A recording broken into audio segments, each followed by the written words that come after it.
Alcara Water Solution. Solution for hot water problems. Contact 9399906356.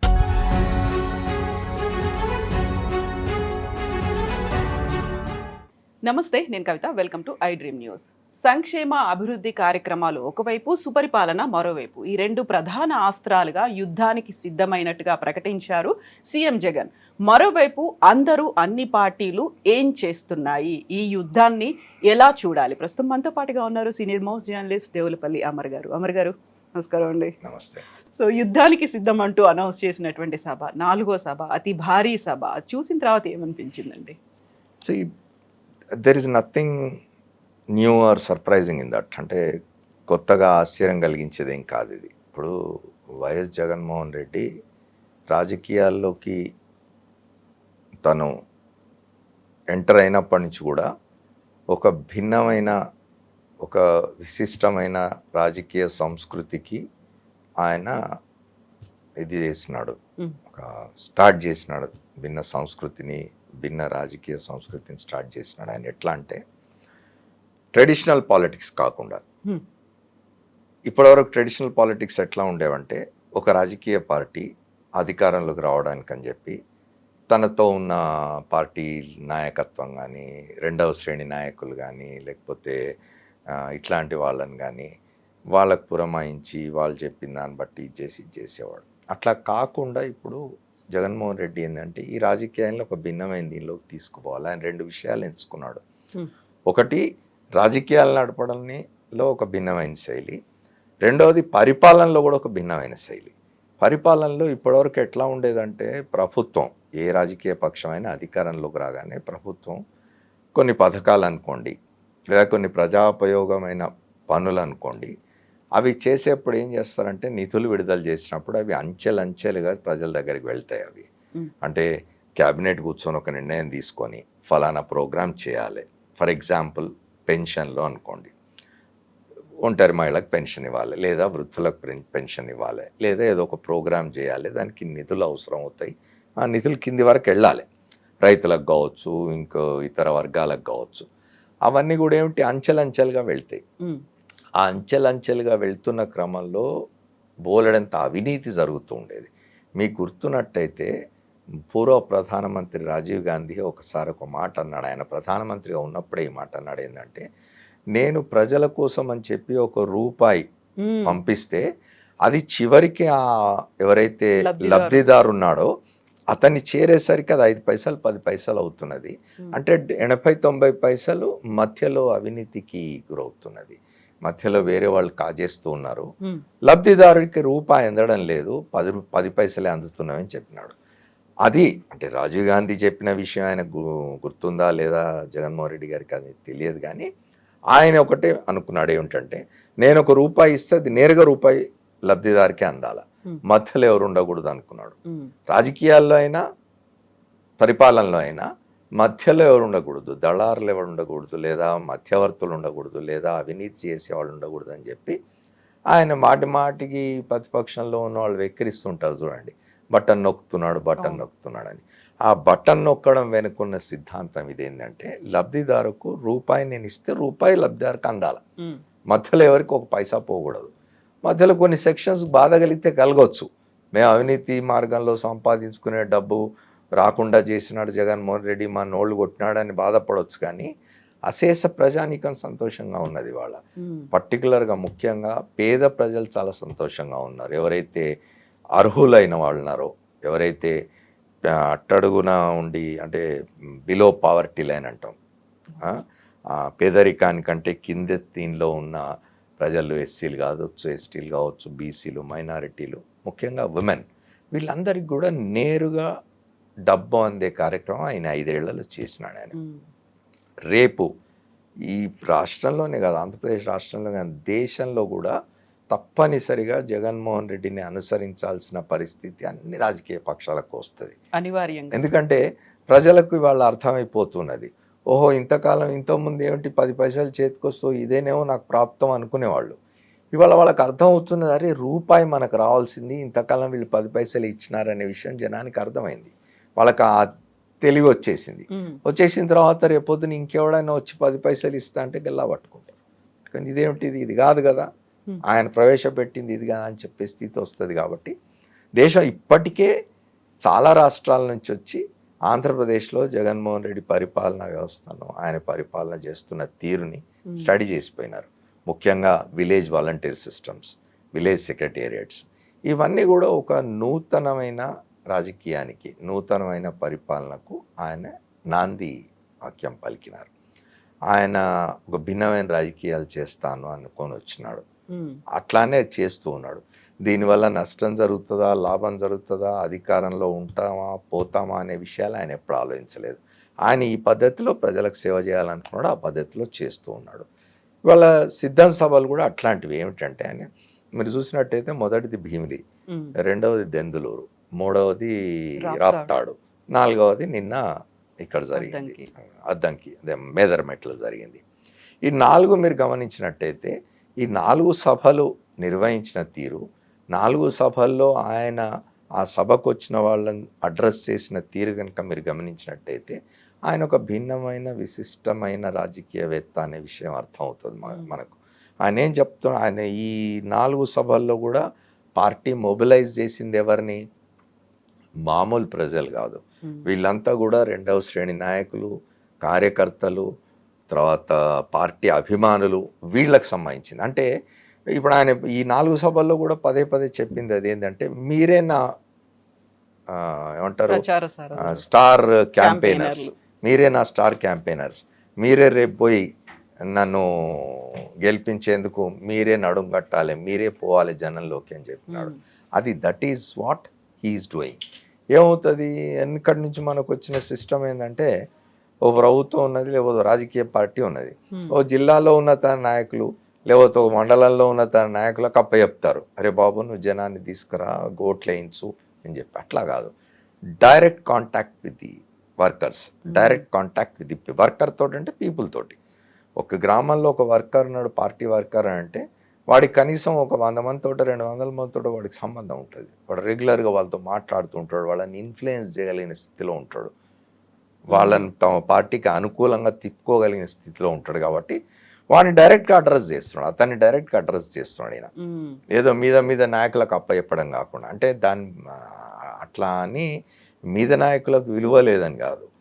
ఆయన ఏమిటి అంటే హెడ్ ఆఫ్ ది ఫ్యామిలీ, అంటే కుటుంబ పెద్దగా, ఆ పార్టీ పెద్దగా తను అట్టడుగు స్థాయిలో ఉన్న కార్యకర్తను కూడా అడ్రస్ చేయాలి అనేది ఆయన రాజకీయ సిద్ధాంతం. అదే పద్ధతిలో పోతున్నాడు ఆయన. ఒక మాట చాలా క్లియర్గా చెప్తున్నారు, పదే పదే రిపీట్ చేస్తున్నటువంటి మాట, నా పాలన కనుక మీకు నచ్చినట్టయితే, నేను అనుసరిస్తున్నటువంటి సంక్షేమ కార్యక్రమాలు మీ గడపకు చేరినట్టయితే నాకు ఓటేయండి. అంత కాన్ఫిడెంట్గా ఎలా చెప్తున్నారు? ఇది ధైర్యం కదా. ఇప్పుడు మామూలుగా రాజకీయ నాయకులు ఎవరైనా కూడా ఎన్నికల్లో వచ్చేసరికి ఏం చెప్తారు, మేము అంత చేసాం, మేము ఇంత చేసాం, లేకపోతే మేము ఇది చేయబోతున్నాం, అది చేయబోతున్నాం, మా ఓట్లేండి అని అడుగుతారు. ఆయన ఒకటే మాట చెప్తున్నాడు, మీకు నేను మేలు చేసినా అని మీరు నమ్మితే, మీకు నేను చేసిన కార్యక్రమాల ఫలితం మీకు అందితేనే నాకు ఓటేయండి అంటున్నాడు. అంటే అది తన పట్ల, తన పార్టీ పట్ల, తన పరిపాలన పట్ల ఎంత విశ్వాసం ఉంటే అట్లాంటి మాట మాట్లాడగలడు ఒక రాజకీయ నాయకుడు. ఇవాళ మీరు దేశంలో ఏ రాజకీయ నాయకుడిని అని తీసుకోండి, వాళ్ళు చేసిన పరిపాలన గురించి మాట్లాడతారు, వాళ్ళు చేసిన గొప్ప పనుల గురించి మాట్లాడతారు, ఇంకా ప్రజలకు చేయబోయే పనుల గురించి మాట్లాడతారు. ఆయన అట్లా మాట్లాడడం లేదు. ఆయన ఏమంటున్నాడు, ఈ 5 ఏళ్ళు మీరు నన్ను చూసినారు, ఈ 5 ఏళ్లలో నేను మెజారిటీ ప్రజానీకానికి, ఈ రాష్ట్రంలో ఉన్న దాదాపు 4-5 కోట్ల మంది ప్రజల్లో 85-90% ప్రజలకు నేను ఈ మేలు చేయగలిగినాను. నా దగ్గర లెక్కలు ఉన్నవి. నేను డైరెక్ట్ బెనిఫిట్ ట్రాన్స్ఫర్ DBT ద్వారా ఇగో ఇన్ని లక్షల కుటుంబాలకు, అది మహిళలు కావచ్చు, పేద వర్గాలు కావచ్చు, ఎస్టీలు, ఎస్సీలు, బీసీలు, మైనారిటీలు ఎవరైనా కావచ్చు, ఇన్ని లక్షల కుటుంబాలకు నేను ఈ సహాయం చేయగలిగినాను, ఈ గణాంకాలు ఉన్నవి. ఇవి మీకు నిజంగా అందినాయని మీరు నమ్మితేనే, మీరు దీనివల్ల లాభపడితేనే నాకు ఓటేయండి అంటున్నాడు. ఇంత ధైర్యంగా, ఇంత సాహసంగాతో, ఇంత తన పట్ల, తనకు, తన పార్టీ పట్ల, తన ప్రభుత్వం పట్ల విశ్వాసంతో మాట్లాడగలిగిన రాజకీయ నాయకులు ఎంతమంది ఉన్నారు చెప్పండి దేశంలో? ఎప్పటికప్పుడు progress report that is the, నేను ఎంతమంది అన్నది అదే, ఒక భిన్నమైన ఒక విశిష్టమైన రాజకీయం చేయడానికి వచ్చినాడు అతను. ఏమవుతుంది రేపు, ఎంతకాలం ఉంటాడు, ఎంతకాలం ఆయన పరిపాలనలో ఉండగలడు, ఎన్నిసార్లు గెలవగలడు, ఇవన్నీ అప్రస్తుతం. ఆయన ఒకటే మాట చెప్తున్నాడు, నేను మంచి పని చేయాలనుకున్నాను, నేను ఆయన మీకు జ్ఞాపకం ఉంటే ప్రతిపక్షంలో ఉన్న రోజుల్లో ఒక మాట చెప్పేవాడు, నేను అధికారం కోసం తిరుగుతున్నది, నడుస్తున్నది, పాదయాత్ర చేస్తున్నదైనా, రాజకీయాలు చేస్తున్నదైనా అధికారంలోకి ఎందుకు రావాలనుకుంటున్నా అంటే, రేపు నేను పోయిన తర్వాత కూడా నా ఫోటో నా తండ్రి ఫోటో పక్కన ఉండాలి ప్రతి ఇంట్లో అని చెప్పినాడు ఆయన ప్రతిపక్షంలో ఉన్నప్పుడు. నిన్నటి మేదర్మెట్ల సభలో కూడా ఒక మాట చెప్పినాడు ఆయన, చరిత్రలో నా పేరు నిలిచిపోవాలా, రేపు చరిత్ర పాఠాల్లో నా గురించి చెప్పుకోవాలి, నా గురించి మాట్లాడుకోవాలి, నా గురించి చదువుకోవాలి. అట్లాంటి తపన ఉండే రాజకీయ నాయకులు ఎంతమంది ఉంటారు మనకు. అందున ఆయన వయస్సు, ఆయనేమో 70-80 ఏళ్ళ వయసు వచ్చి ఏదో అయిపోయిందంతా ఫ్యాగ్ అండ్ ఆఫ్ పొలిటికల్ కెరియర్లో ఇట్లాంటి మాటలు మాట్లాడతారులే అనుకోవడం కూడా కాదు. ఆయన ఇంకో 30 ఏళ్ళు కనీసం యాక్టివ్గా ఈ రాజకీయాలు ఉండగలిగిన ఏజ్ ఆయనది. అట్లాంటి వాడు ఇవాళ ఆ మాట మాట్లాడుతున్నాడంటే డెఫినెట్గా అందరూ ఆలోచించాలి. అందరూ ఆలోచిస్తూ ఉంటారు, బయటికి రాజకీయాల కోసం ఏదో మాట్లాడతారు, విమర్శిస్తారు, కానీ అందరికీ అనిపిస్తున్నది ఏమిటి ఇంత ఇది, ఈ మనిషి ఇంత ధైర్యంగా ఇంత విశ్వాసం ఏమిటి తనకి ప్రజల పట్ల అని. ఎందుకున్నది ఆ విశ్వాసం అంటే ఆయన చేస్తున్న పని అట్లాంటిది మరి. సో ఆయన చేస్తున్న పని, ప్రజల్లో విశ్వాసం, సేమ్ టైం ఆయనకు కూడా ఒక నమ్మకం, ఒక గాఢ నమ్మకం ఉన్నప్పుడు ప్రతిపక్షాల పరిస్థితి ఎలా ఉందనుకుంటున్నారు? తన ప్రోగ్రెస్ రిపోర్ట్ తనే ఇస్తూ ఉన్నాడు, మీరు చూడండి, చూసిన తర్వాత నమ్మితే ఓటేయండి అని చెప్పి. ప్రతిపక్షాల పరిస్థితి ఎట్లున్నా అనేది మీరు చూసినారు కదా. ఇప్పుడు నిన్న అంతకు మొన్న ఢిల్లీలో జరిగిందంతా చూసినారు. ఇప్పుడు చంద్రబాబు నాయుడు గారు ఉన్నారు. చంద్రబాబు నాయుడు గారు ఆయన ఏమిటి, ఏం చేసైనా అధికారంలోకి రావాలి అనేది ఆయన లక్ష్యం. ఒక్కో రాజకీయ నాయకుడు ఒక పద్ధతి ఉంటుంది. చంద్రబాబు నాయుడు పద్ధతి ఏమిటంటే, మనం ఏ మార్గంలో పోతున్నాం అనేది ముఖ్యం కాదు, అంతిమంగా గమ్యం చేరామా లేదా. మనం ఎట్లా పోతున్నాము, నడిచిపోతామా, కారులో పోతామా, సైక్లింగ్గా పోతామా, లేకపోతే అడ్డదారుల్లో పోతామా, షార్ట్ కట్స్ చూసుకుంటామా అనేది ముఖ్యం కాదు, అంతిమంగా లక్ష్యం చేరడం ముఖ్యం అనేది ఆయన. ఇది జగన్మోహన్ రెడ్డి గారు ఆయన తండ్రి నుంచి తెచ్చుకున్నది, ఆయన తండ్రి అయినా జగన్మోహన్ రెడ్డి అయినా మాట్లాడేది ఏమిటి అంటే, అయ్యా గమ్యం చేరాల్సిందే, రాజకీయాల్లో ఉన్నప్పుడు అధికారంలోకి పోవాల్సిందే, అధికారంలోకి రావాల్సిందే, అధికారంలోకి వచ్చి ప్రజలకు సేవ చేయాల్సిందే, కానీ ఆ గమ్యం చేరడం కోసం మనం ఎంచుకునే మార్గం అడ్డదారి కాకూడదు, అది షార్ట్ కట్స్ ఉండకూడదు. మనం వేరే మార్గంలో ఇతరులను వంచి, ఇతరులకు నష్టం చేసి, లేకపోతే ప్రజల్ని మోసం చేసి ఇతర మార్గాల్లో మనం ఆ గమ్యాన్ని చేరకూడదు. మనం నేరుగా రాజమార్గంలో నడవాలి, ప్రజల్ని మెప్పించాలి, అధికారంలోకి రావాలి అనేది వీళ్ళ థియరీ. అట్లా ఇవాళ చంద్రబాబు నాయుడు గారిది తీసుకొని మీరు అన్నారు ప్రతిపక్షాలు ఏమిటి అని. ఇవాళ ప్రతిపక్షాలు ఏమిటి అంటే మీకు అర్థమైపోతున్నది కదా. ఇవాళ చంద్రబాబు నాయుడు ఒక పార్టీని లీడ్ చేస్తున్నారు. ఆ పార్టీ 1982లో ఎన్టీ రామారావు గారు పార్టీ ప్రారంభిస్తే 95లో ఎన్టీ రామారావు గారు బయటపడేసినారు. అంటే 13 సంవత్సరాల తర్వాత ఎన్టీ రామారావుని జరిపేసినారు. అప్పటి నుంచి చంద్రబాబు నాయకుడు దానికి, ఆ పార్టీకి. అంటే 1995 నుంచే ఆ పార్టీ లెక్క తీసుకుందాం మనం. అట్లా అనుకున్నా కూడా దాదాపు 30 ఏళ్ళు, 30 ఏళ్ళు ఆయన ఒక పార్టీని నాయకత్వం వహించి ముందుకు తీసుకుపోతున్నాడు. ఈ 30 ఏళ్ల కాలంలో 14 సంవత్సరాలు ఆయన ముఖ్యమంత్రిగా ఉన్నాడు. తర్వాత ఈ 30 ఏళ్ల కాలంలో ఆయన దాదాపు 15 సంవత్సరాలు ప్రతిపక్ష నాయకుడిగా ఉన్నాడు. మొత్తంగా ఆయన రాజకీయ జీవితం 45 సంవత్సరాలు. ఇంత అనుభవం ఉండి, ఇంత గ్రాస్ రూట్స్లోకి పోయింది పార్టీ అని చెప్పుకునే పార్టీకి నాయకత్వం వహిస్తున్న వాడే ఉండి, ఇంత సుదీర్ఘమైన ముఖ్యమంత్రిగా పనిచేసిన అనుభవం ఉండి, ఇంత సుదీర్ఘకాలం ప్రతిపక్ష నాయకుడిగా పనిచేసిన అనుభవం ఉండి, ఆయన ఇవాళ ఒంటరిగా వైఎస్ఆర్ కాంగ్రెస్ పార్టీని ఎందుకు ఎదుర్కోలేకపోతూ ఉన్నాడు? వైఎస్ఆర్ కాంగ్రెస్ పార్టీ ఎంత, అది ఇంకా శిశువు, 10 ఏళ్ళు 12 ఏళ్ళు అయింది. 2011లో ఏర్పడిన పార్టీ అది. 13 ఏళ్ళు 14 ఏళ్ళు అయింది. అట్లాంటి పార్టీని చూసి ఆయన ఎందుకు భయపడుతూ ఉన్నాడు? ఎందుకు అటు జనసేన కోసమో, ఇటు భారతీయ జనతా పార్టీ కోసమో, ఇంకోళ్ళ కోసమో, పొత్తుల కోసం ఎందుకు వెంపర్లాడుతూ ఉన్నాడు? వీళ్ళందరూ కలిసి ఎందుకు జగన్మోహన్ రెడ్డితో యుద్ధం చేయడానికి వస్తూ ఉన్నారు? విడివిడిగా వీళ్ళకి ఎందుకు శక్తి లేకపోయింది? జనసేన పెట్టిన పవన్ కళ్యాణ్ గారు కూడా జగన్మోహన్ రెడ్డి పార్టీ ప్రారంభించిన తర్వాత 2-3 ఏళ్లకు పార్టీ ప్రారంభించాడు. కానీ జగన్మోహన్ రెడ్డి గారు పార్టీ పెట్టడం కంటే ముందే ఆయన వాళ్ళ అన్న పెట్టిన ప్రజారాజ్యం పార్టీలో యువరాజ్యం పార్టీ అధ్యక్షుడిగా ఉన్నాడు. అంటే కొంత రాజకీయ అనుభవం ఉంది. అంటే 2008 నుంచే 2008-9 నుంచే ఆయన యాక్టివ్ పాలిటిక్స్లో ఉన్నాడు. మరి ఎందుకు ఆయన ఒంటరిగా తన పార్టీని బలోపేతం చేయలేకపోతున్నాడు?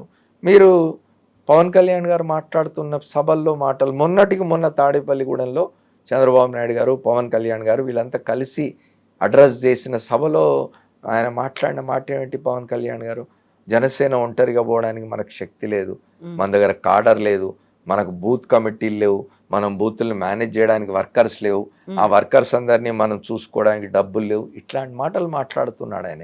ఎట్లా ఒక రాజకీయ పార్టీ ఎదుగుదల అనేది ఎట్లా సాధ్యం అవుతుంది? ఇట్లాంటి ఆలోచనలు నాయకుడు ఉన్నప్పుడు ఆయన చంద్రబాబు నాయుడు గారు గురించి చెప్పినాను నేను. ఆయన ఎక్స్పీరియన్స్ ఇదంతా. భారతీయ జనతా పార్టీ మూడోసారి. భారతీయ జనతా పార్టీ కేంద్రంలో 10 ఏళ్ళుగా అధికారంలో ఉన్నది. ఇవాళ మళ్ళీ రేపు ఎన్నికల్లో అధికారంలోకి వస్తుంది ఆ పార్టీ అని బయట ఒక ఇది ఉన్నది, ఒక వాతావరణం ఏర్పడి ఉన్నది. ఆ పార్టీ కూడా చాలా కాన్ఫిడెంట్గా ఉన్నది. ఎందుకోసం అని చెప్పి చంద్రబాబు నాయుడుతో పొత్తు పెట్టుకోవాలి వాళ్ళు? ఇగో ఇట్లాంటి 3 పార్టీలు ఏదైతే ఎవరు అన్నారు ఇది అనైతికమైన పొత్తు, అది నేను అవి ఏం మాట్లాడాను. ఇదొక పనికిరాని ప్రాక్టికల్గా సాధ్యం కాని కూటమి ఇది. ప్రాక్టికల్ ఇప్పుడు ఏమవుతున్నది? భారతీయ జనతా పార్టీ ఎందుకు చివరికి అన్ని మాటలు పడి చంద్రబాబు నాయుడుతో ఆయన 2018లో బయటకు వచ్చేసిన తర్వాత ఎన్డీఏ నుండి వ్యక్తిగతంగా నరేంద్ర మోదీని కావచ్చు, భారతీయ జనతా పార్టీని కావచ్చు, కేంద్రంలో ఉన్న ఎన్డీఏ ప్రభుత్వాన్ని కావచ్చు, ఎన్ని సందర్భాల్లో మనం రోజు చూస్తున్నాం, సోషల్ మీడియాలో సర్క్యులేట్ అవుతుంటాయి. ఆనాడు చంద్రబాబు నాయుడు ఎట్లా దూషించినాడు వాళ్ళని. ఏ అవసరం వచ్చింది బీజేపీకి వాళ్ళ అని అంటే 2 కారణాలు కావచ్చు. ఒకటి, బీజేపీకి దక్షిణాదిలో ఏమన్నా ఇప్పుడు తెలంగాణలో ఇప్పుడు తెలంగాణని ఎగ్జాంపుల్ తీసుకోవాలా.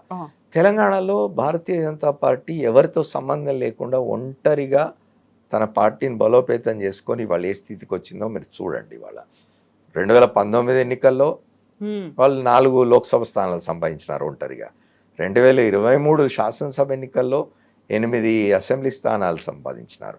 ఈ రేపు జరగబోయే లోక్సభ ఎన్నికల్లో కూడా తెలంగాణ నుంచి ఇప్పుడు 4 లోక్సభ 8 నుంచి 10 వరకు అవుతుంది అనేది అర్థం అవుతున్నది, మనకు కనిపిస్తున్నది.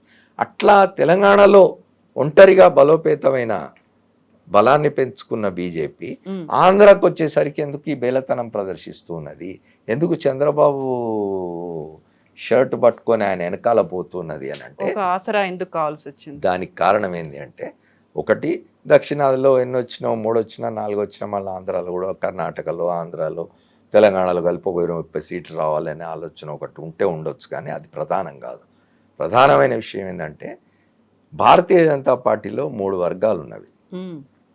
ఒకటి అంటే రాష్ట్రంలో, ఏపీలో, ఆంధ్రప్రదేశ్లో భారతీయ జనతా పార్టీలో 3 వర్గాలు ఉన్నవి. ఒకటి ఒరిజినల్ బీజేపీ, రెండవది బయట నుంచి వచ్చి బీజేపీలో చేరిన వర్గం. 2 వర్గాలు. ఈ బయట నుంచి బీజేపీలో వచ్చి చేరిన వర్గం యొక్క ఒత్తిడి కేంద్ర బీజేపీ మీద బాగా పనిచేస్తుందని ఈ పొత్తులను బట్టి మనకు అర్థం అవుతున్నది. ఇప్పుడు ఏమిటి, తెలుగుదేశం నుంచే పోయి బీజేపీలో చేరిన నాయకులు కొంతమంది, లేదా కాంగ్రెస్ నుంచి పోయి బీజేపీలో చేరిన నాయకులు కొంతమంది, పేర్లు చెప్పుకోవచ్చు మనం ఇవాళ. నల్లారి కిరణ్ కుమార్ రెడ్డి, పురంధేశ్వరి, వీరిద్దరు కూడా కాంగ్రెస్ నుంచి వెళ్ళిన వాళ్ళు బీజేపీకి. అట్లాగే సీఎం రమేష్, సుజనా చౌదరి, టీజీ వెంకటేష్, ఇట్లాంటి వాళ్ళంతా తెలుగుదేశం నుంచి పోయిన వాళ్ళు. వీళ్ళందరూ ఇవాళ లోక్సభ టికెట్లు ఆశిస్తూ ఉన్నారు.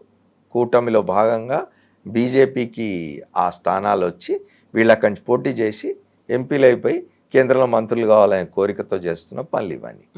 దీనికి మరి కారణం ఏమిటి మనకు తెలియదు.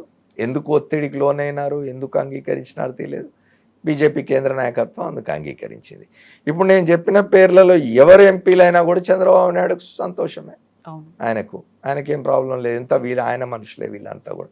ఆయన సామాజిక వర్గం వాళ్ళు కావచ్చు, ఆయన పార్టీలో పనిచేసిన వాళ్ళు కావచ్చు, లేదా వేరే పార్టీలో ఉండి ఆయనకు సహకరించిన వాళ్ళు కావచ్చు. వాళ్ళు నల్లారి కిరణ్ కుమార్ రెడ్డి గారు మంచి దోస్తు, మిత్రుడు చంద్రబాబు నాయుడు గారికి. పురంధేశ్వరి గారు తెలుసు మీకు. సీఎం రమేష్, సుజనా చౌదరి ఇద్దరు కూడా ఇళ్ళ నుంచి పోయిన వాళ్ళే. తెలుగుదేశం నుంచి పోయిన ఈ తానులోని ముక్కలే కాబట్టి వీళ్ళందరూ ఎంపీలు అయితే కూడా తన వాళ్ళు ఉన్నట్టే కదా. అందుకని చంద్రబాబు నాయుడు గారు అదొకటి. రెండోది, చంద్రబాబు నాయుడు గారు ఎందుకు ఈ పొత్తుల కోసం వెంపర్లాడినారు? అందరూ అన్నారే, నేను ఇంతకుముందు చెప్పినట్టు, అన్నేళ్ళు ముఖ్యమంత్రి, అన్నేళ్ళు ప్రతిపక్ష నాయకుడు, చంద్రబాబు నాయుడు అంటేనే ఒక రాజకీయ దురంధరుడు అనే ఒక ఇది కదా, ఎందుకు ఇంత వెంపర్లాడుతున్నాడు అంటే అక్కడే అర్థమైపోతున్నది. అధికారంలోకి వచ్చేది లేదు ఎట్లాగో. 2024 ఎన్నికల్లో మనం ఎట్లాగో అధికారంలోకి రాము. జగన్మోహన్ రెడ్డి మళ్ళీ అధికారంలోకి వస్తాడు. ఇప్పుడు జగన్మోహన్ రెడ్డి 2019లో అధికారంలోకి వచ్చిన తర్వాత చాలా ధైర్యంగా, అంటే ఎటు వెనుక ముందు చూడకుండా, ఏ ప్రలోభాలకు లొంగకుండా ఖచ్చితంగా తప్పులు జరిగిన చోట కేసులు పెట్టిస్తూ ఉన్నాడు. ఇవాళ మీరు ఈనాడు సంస్థ యజమాని రామోజీరావు గారైనా సరే, లేదా మీరు చంద్రబాబు నాయుడు గారైనా సరే, ఆయన పార్టీకి సంబంధించిన వాళ్ళైనా, అప్పుడు ప్రభుత్వంలో ఉన్న వాళ్ళపైనైనా వచ్చిన ఆరోపణల మీద విచారణలు జరుగుతున్నవి, కేసులు ఉన్నవి. రేపు అంతేకాకుండా తెలంగాణ ప్రాంతంలో కూడా నిన్న కాక మొన్న హైకోర్టులో వచ్చిన ఐఎంజీ భూములకు సంబంధించిన వ్యవహారం కానీ, ఇట్లాంటి అనేక కేసులు ఉన్నవి. రేపు అధికారంలోకి రాకపోయినా మనం బీజేపీతో ఉన్నట్టయితే, ఇవాళ ఎన్నికల ముందే ఎన్డీఏలో చేరిపోయినట్టయితే, రేపు ఎన్డీఏ మళ్ళీ అధికారంలోకి వస్తుంది ఎట్లా కేంద్రంలో. కాబట్టి వాళ్ళ దగ్గరికి పోయి శరణు కోరొచ్చు. వాళ్ళ షెల్టర్లో ఉంటే జగన్మోహన్ రెడ్డి నుంచి మనం కాపాడుకోవచ్చు, జగన్మోహన్ రెడ్డి ప్రభుత్వం నుంచి మనం కాపాడుకోవచ్చు.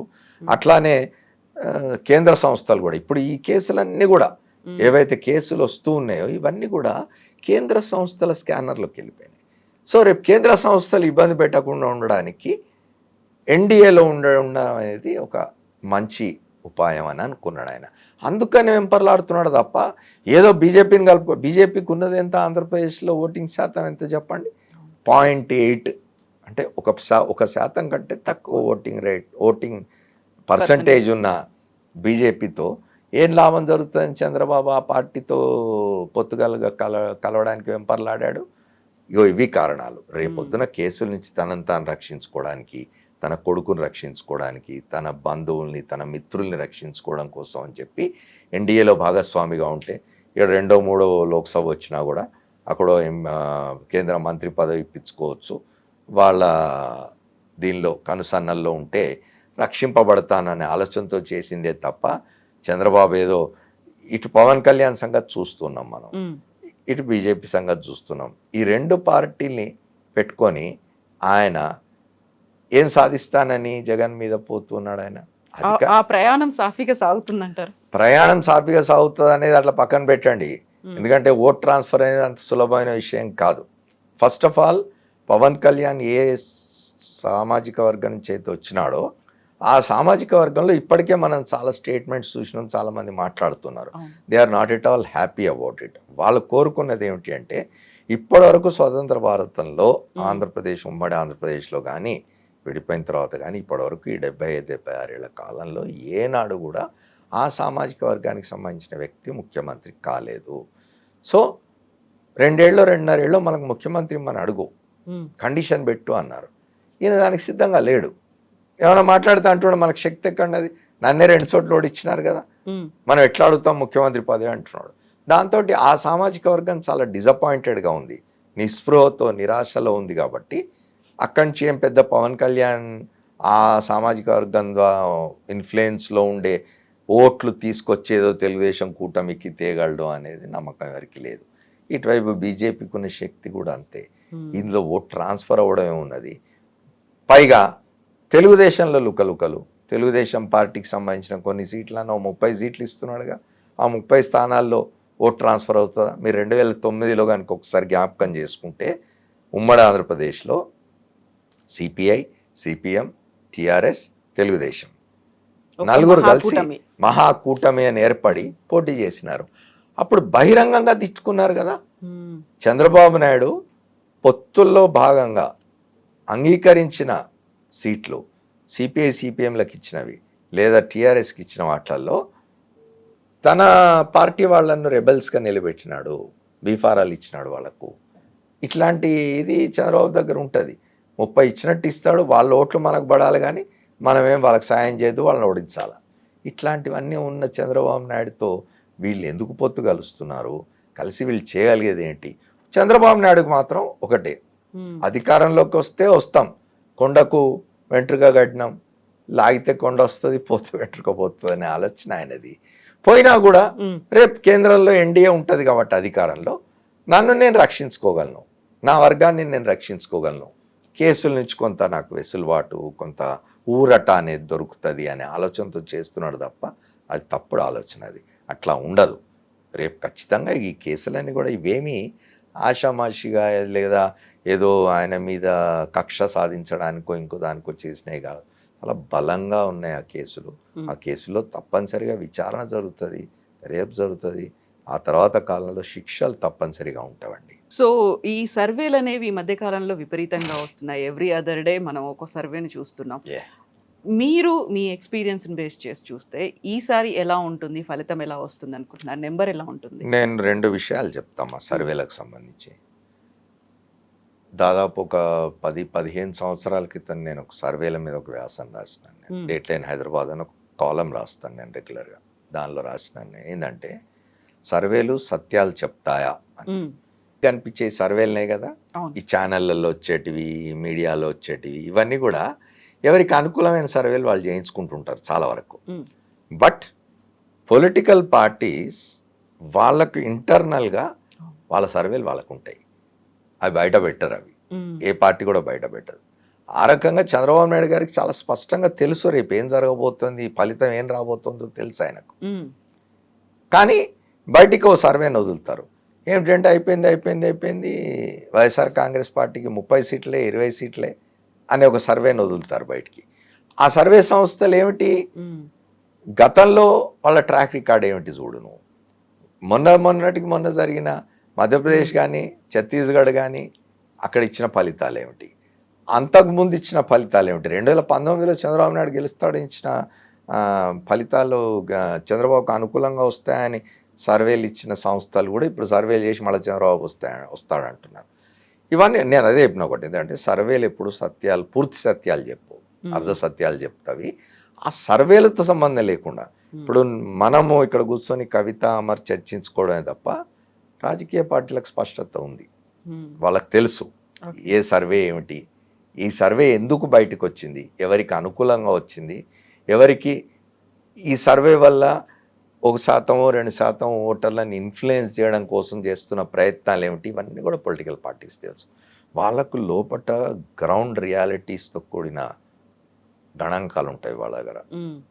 దాన్ని బట్టి వాళ్ళు మార్చుకుంటూ ఉంటారు, వాళ్ళ వ్యూహాలు మార్చుకుంటూ ఉంటారు, వాళ్ళ అభ్యర్థుల్ని మార్చుకుంటూ ఉంటారు, వాళ్ళ పొలిటికల్ దీన్ని మార్చుకుంటూ ఉంటారు. అంతే తప్ప మనకి ఈ బయటకు కనిపించేది మన కన్జంప్షన్ కోసం, జనరల్ కన్జంప్షన్ కోసం. ఇది political parties they have very clear idea about what is going to happen. 1-2% అటు ఇటుగా రావచ్చు, తేడా కావచ్చు ఫలితాలు, కానీ ఖచ్చితమైన ఇది ఉంటుంది వాళ్ళకు.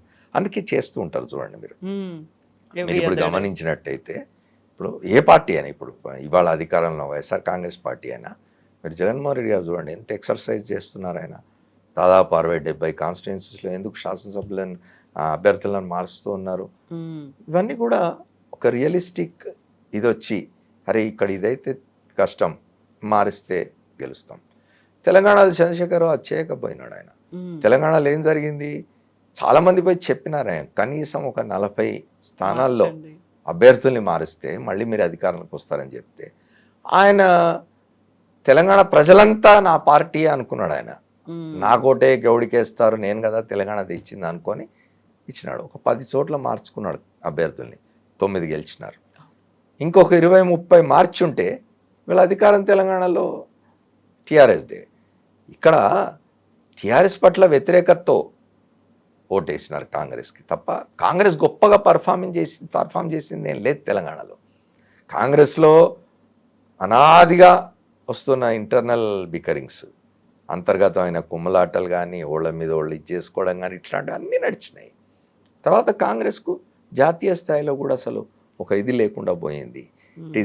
It is getting reduce to a regional party Congress party. So పెద్దగా కాంగ్రెస్ గొప్పతనం ఏం లేదు అందులో. టీఆర్ఎస్ చేసిన తప్పుల వల్ల, అదే బీఆర్ఎస్ చేసిన తప్పుల వల్ల కాంగ్రెస్ గెలిచింది తెలంగాణలో. అట్లాంటి తప్పులు అక్కడ జరగకుండా చూసుకుంటున్నాడు జగన్మోహన్ రెడ్డి. నెంబర్ ఎంత ఉంటుంది అనుకుంటున్నారు మీరు? నెంబర్ అట్లా చెప్పడం ఇట్స్ నాట్ 175 అంటున్నాడు జగన్మోహన్ రెడ్డి ఎగ్జాక్ట్లీ, గారు. అవును. మనం కూడా 175 అనొచ్చు, కానీ నేను అట్లా నెంబర్ చెప్పడానికి సిద్ధంగా లేను. కానీ it's very clear return on the wall. Okay, The YSR Congress party is going to come back to power again, and we can discuss on the counting day on that. Exactly. Thank you so much అండి. Welcome, Amma. Thank you.